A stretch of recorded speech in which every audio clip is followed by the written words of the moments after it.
I'd always heard that travel was supposed to broaden your horizons, but as I stood in the middle of that God-forsaken road, my perspective had never felt so narrow, so suffocating.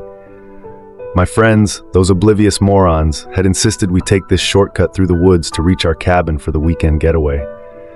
Now, as I looked around, I realized we weren't just lost, we were trapped in a nightmare. The sun had dipped below the horizon, and an oppressive fog had rolled in so thick it choked the air. My heart thudded against my ribs, one frantic drumbeat after another. The trees loomed like skeletal fingers stretching out of the ground, their twisted branches blocking any hint of the stars. "Damn it, Mike! You said this would only take 15 minutes!" I yelled, frustration spilling over. "Chill out, Jess.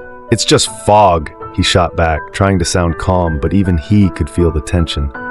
Tom stood beside him, peering into the darkness, his face pale beneath the pale glow of his phone screen. Suddenly, from deep within the woods, a sound sliced through the silence.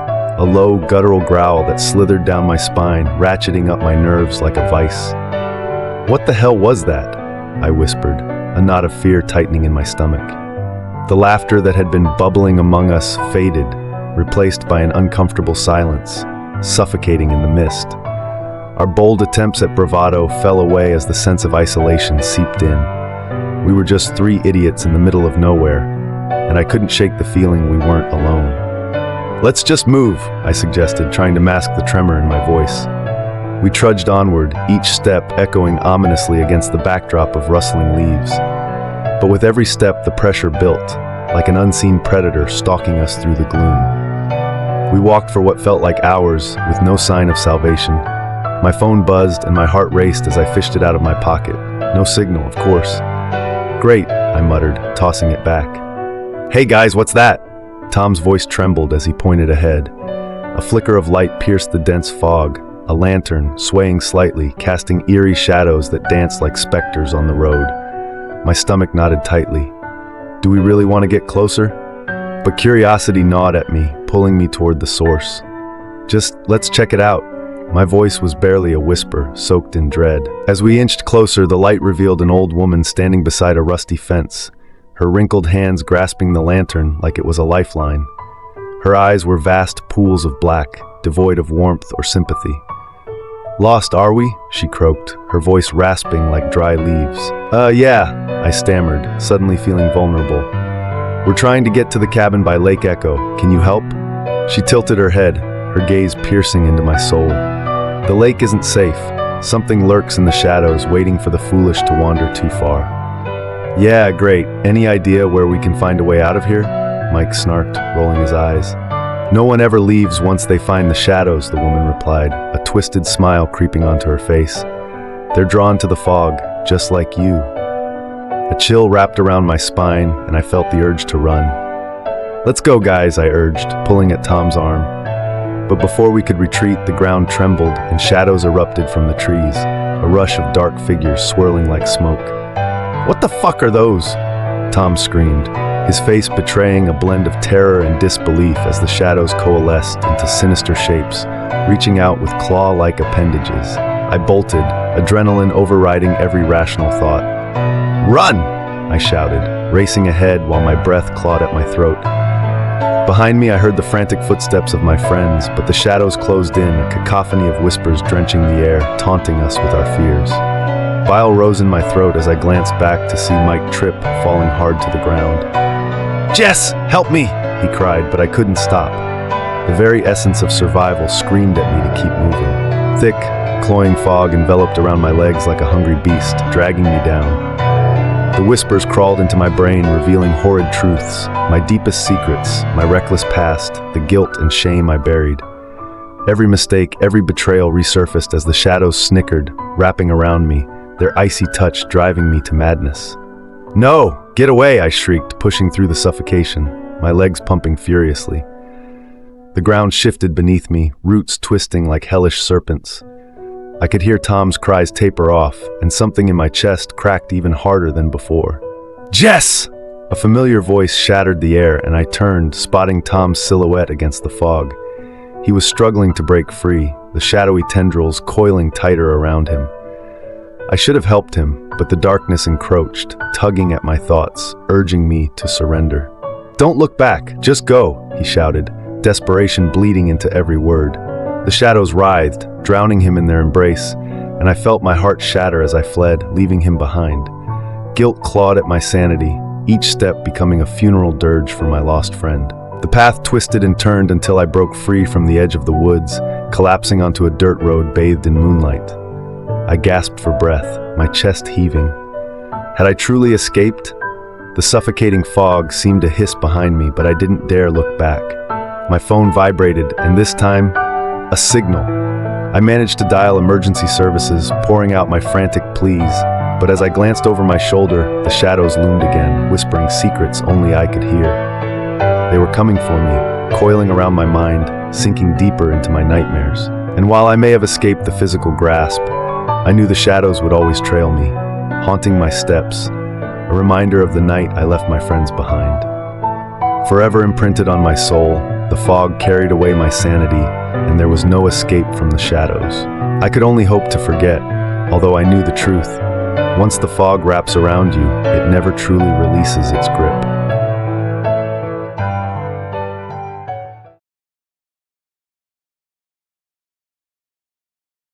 I had no idea what I was getting myself into. Work was eating me alive. Endless pressure, cruel colleagues, and stress that gnawed at me like an insidious parasite. Every day felt like a battle just to survive.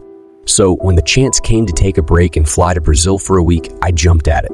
I didn't care about the details. I needed to run. Run away from the suffocating walls of my office, from the scornful whispers, from the feeling of being nothing but a cog in a machine. Brazil, Rio to be exact, seemed like the perfect place to disappear for a while. Sun, beaches, samba, and the promise of a break from the chaos of my life. What I didn't expect, though, was to meet her, Sofia. She was an escape of her own, something I hadn't realized I needed. At first, she was just a beautiful stranger at a cafe, her smile lighting up the otherwise dreary day. We talked. Nothing, about everything. And that connection, that instant chemistry, was undeniable. In that moment, she became the perfect distraction. I wasn't thinking about my life back home anymore. I was thinking about her, just her. It was too easy to get lost in her eyes, in her laugh, in her world. And for the first time in months, I wasn't running anymore. I was living anymore. I was living. Days passed like a haze of warmth and adventure. We explored Rio together, eating street food by the beach, sipping cocktails in rooftop bars, walking through bustling markets. I was wrapped up in a fantasy, a dream I didn't want to end. Sofia was everything. Every second with her felt like I was finally breaking free. But then on the fourth day, the first sign of something wrong appeared. I was walking with her through a quiet side street when I felt it, eyes on me. Someone was watching us. I looked around, but it was just the usual mix of tourists and locals. Sofia seemed oblivious, laughing as she tugged me forward, her hand in mine. But the feeling didn't leave me. There was something off about the way the people around us glanced at us. I shook it off. Maybe I was just paranoid. But then when we sat down at a cafe that evening, I saw them. Across the room, a group of men sat at a corner table. They weren't talking, but their eyes were fixed on us. Cold, calculating. I tried to focus on Sofia, on the conversation, but the tension in the air was suffocating. My mind kept returning to them, those men, and I couldn't shake the feeling that they weren't just looking at us. They were waiting for something. The air grew thick with unease. The men were still there, watching, every movement deliberate. One of them, tall, with a scar on his face, stood up and began walking toward our table. My heart skipped a beat. I couldn't breathe. He stopped just short of our table, his eyes locked on Sofia before glancing at me. "Such a beautiful woman," he said, his voice rough, like gravel being ground underfoot. Sofia's smile faltered, but she said nothing. "We'll take care of your meal," the man continued, his smile wide, but it didn't reach his eyes. "In exchange for her." My stomach twisted in a sickening knot. I couldn't understand what was happening. I looked at Sofia, her eyes wide, her lips pressed together in an effort to hide her fear. "I'm sorry, but I think you've got the wrong idea," I said, trying to sound calm, but my voice came out shaky. The man leaned in, his smile growing darker. "You don't understand. This isn't a request. This isn't a request. Placed a thick stack of bills on the table, the cash almost mocking me. Give her to us, and everything will be fine. We'll leave you in peace. I stood up abruptly, my chair scraping loudly against the floor. No, I don't care who you are. You can't have her. The man didn't move for a moment, just stared at me with those cold eyes. But then he gave a slight nod. He turned to walk away, but the message was clear. This wasn't over. I grabbed Sophia's hand, pulling her to her feet. We need to go, I said, my voice firm despite the fear gnawing at my insides. She didn't hesitate. But as we left the cafe, I couldn't shake the feeling that something was already slipping out of my control. I could feel their eyes on us as we made our way to the car. My palms were sweating, my heart pounding in my chest. The men were following us, I was sure of it. Every time I looked in the rearview mirror, I saw their black SUVs tailing us at a distance. I told myself to stay calm. We would be fine. They wouldn't do anything. They couldn't. But the nagging thought in the back of my mind wouldn't go away. What if they weren't just after us for some petty reason? What if they wanted something more? I drove faster, trying to shake them. We pulled into a gas station, hoping to lose them for a few minutes. I stepped out to fill up the car, keeping my eyes on the road, on the cars in the lot. Sophia stayed inside, but I could see her looking out the window, her face pale. And then I saw them. The black SUVs pulled into the station surrounding us. My blood ran cold. I rushed back to the car, my mind spinning. Get in the car, now! I shouted, my voice cracking. But it was too late. The men were already on us. I tried to fight back, but it was hopeless. They pulled Sophia out of the car, dragged her away, and I couldn't do a thing to stop it. I screamed her name, but it was drowned out by the sound of their van doors slamming shut as they drove off into the night. I was left there, standing in the gas station, my chest heaving with panic.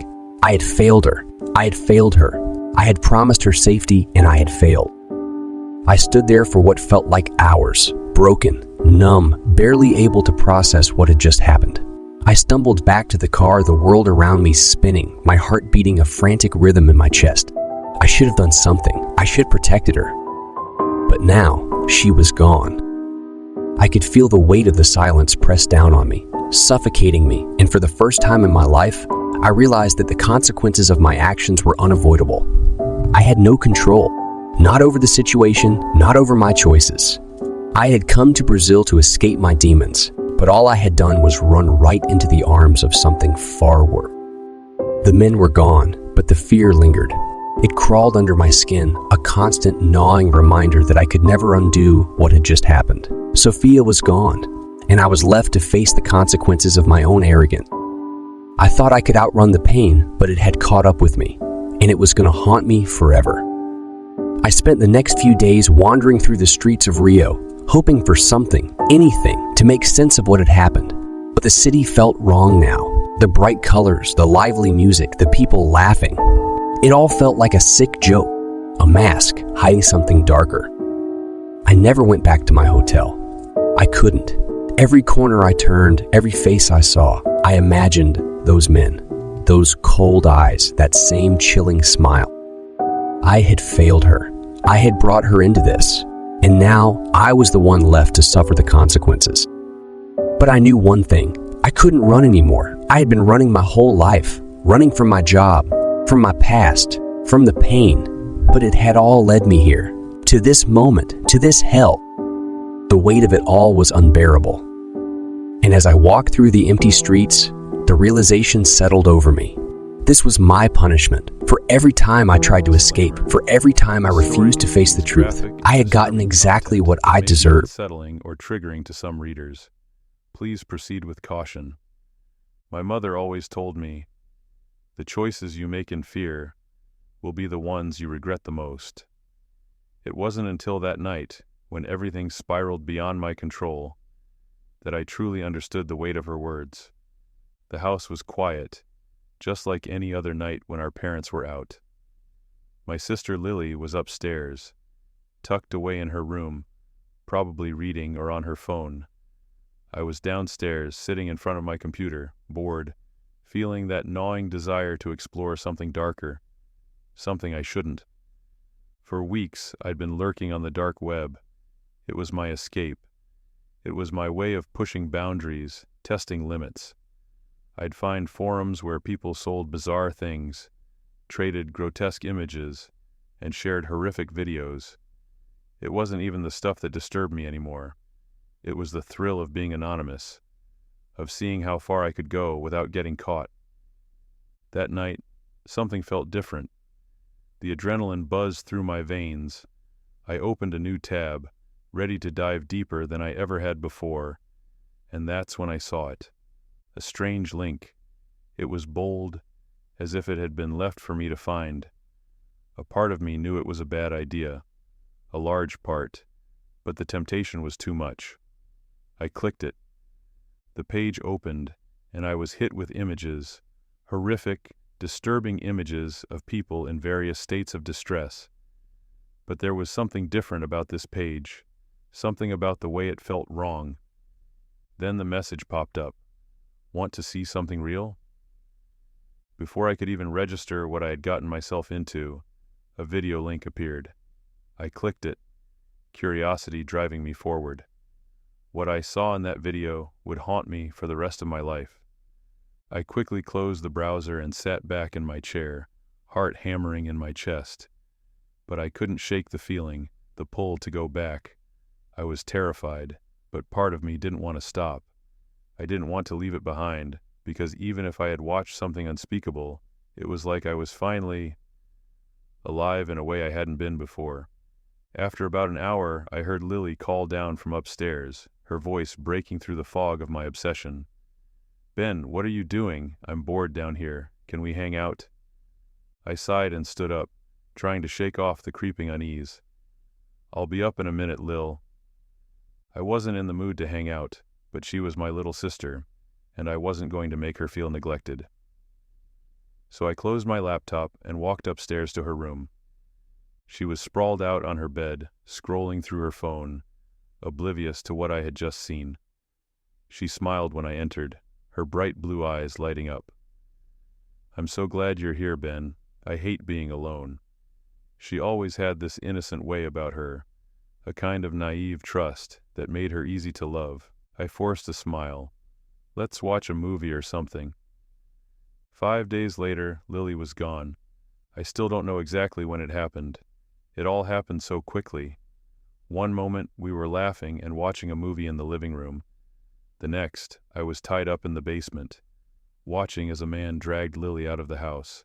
She fought, screamed, but they were too strong. She was gone before I could do anything to stop it. The night felt like any other. I remember we were watching some silly comedy on Netflix, laughing at bad jokes. We were in our own little bubble, nothing out of the ordinary. But as the movie ended, I noticed something out of the corner of my eye. Movement at the door. I told myself it was just the wind, the storm outside. The windows rattled, the trees scraped against the glass. I figured I was imagining things. But when I turned to check, the front door, usually locked, was slightly ajar. My stomach sank. I didn't want to admit what I was thinking. I wanted to convince myself I was being paranoid. But then I heard it, the unmistakable sound of footsteps, too heavy, too deliberate. Someone was coming inside. "Lily," I whispered, panic rising in my chest. I got up to go check, but before I reached the hallway, the door slammed open. A figure dressed in black rushed into the room. Before I could even react, he had a gun pressed against my chest, the cold metal sending a wave of terror through my body. "Don't make a sound," he hissed, his voice low and menacing. I froze, unable to move, unable to think. The adrenaline coursing through my veins paralyzed me. The figure yanked me to the ground and tied my wrists behind my back. My brain was scrambling, trying to process what was happening, but I couldn't make sense of any of it. Then I heard Lily scream from upstairs. It was a sound I'll never forget, pure, unfiltered terror. The man dragged me down to the basement, and that's when I saw her. They had taken her. She was struggling, trying to fight back, but they were too strong. She didn't stand a chance. As they pulled her towards the door, she looked at me, her wide eyes full of confusion. I wanted to scream, to beg for her to stop, to do something, but my voice was frozen in my throat. In that moment, as I sat bound to the chair in the cold basement, I realized what had just happened. The moment I clicked on that dark web link, I had opened the door to something far worse than I could have ever imagined. The people who took Lily were part of that world. People who thrive on fear, who hunt the vulnerable, who exploit the broken. I had been too blinded by my own curiosity, too reckless in my need to test the limits, and now I was paying the price. I couldn't protect her. I had failed her. The following weeks were a blur. The police did everything they could, and my parents were consumed by the search. But Lily was gone, and every day that passed felt like a knife twisting deeper into my gut. The guilt, the horror of knowing that I had somehow invited this into our lives, it tore me apart. I didn't tell anyone about what I had done. How could I? How could I explain that my sister was taken because of my choices, my addiction to the dark web, my curiosity that had spiraled out of control? They would have blamed me. They would have hated me, and I couldn't bear that. So I stayed silent. 5 months passed, and nothing. No leads, no sightings.